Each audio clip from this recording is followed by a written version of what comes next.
Halos lahat na ay ginawa ninyo, parang wala kayong sinasanto. Kasinungalingan at pakitang tao, para lang ako ay masira ninyo.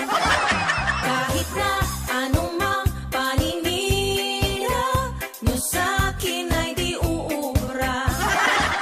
Kahit na anong mang paninira, walang epek na. Ops, ops, ops. Alam ko, naiinis ka na sa akin. Wala akong pakialam. Nagagalit ka sa akin kasi masaya ako. Pumapangit ka palalo pag natatawa ako.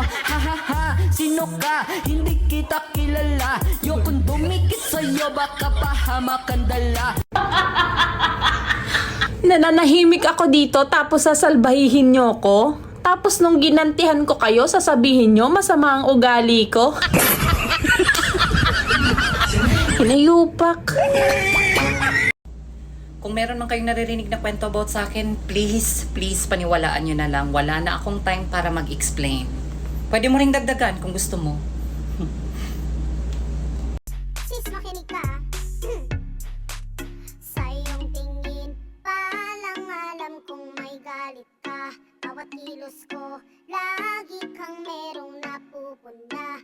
Mahirap bang ilihim ang iyong nadaramang may inggit ka, girl, may inggit ka, girl, oh yeah.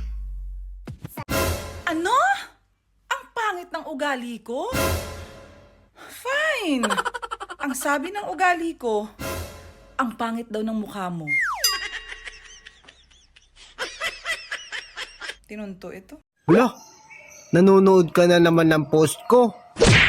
Tapos mamaya sasabihin mo na naman, ikaw na naman ang pinapatamaan. Nakakasanayan mo na yan. Huwag ka masyadong magmalinis.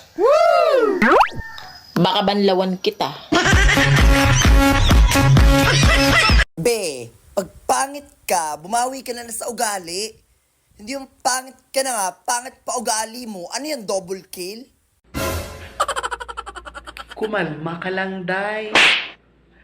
Pangit pa ako nito pero high blood ka na. Paano pa kaya kung gumanda ako? Baka mamatay ka na. Nakaka-proud ka. Yung ikaw na nga yung gumawa ng hindi maganda sa kapwa mo. Ang ending, ikaw pa yung victim. Grabe, bes. Ang amazing. Nakaka-proud. Ang kapal na mukha mo. Kapalan mo pa.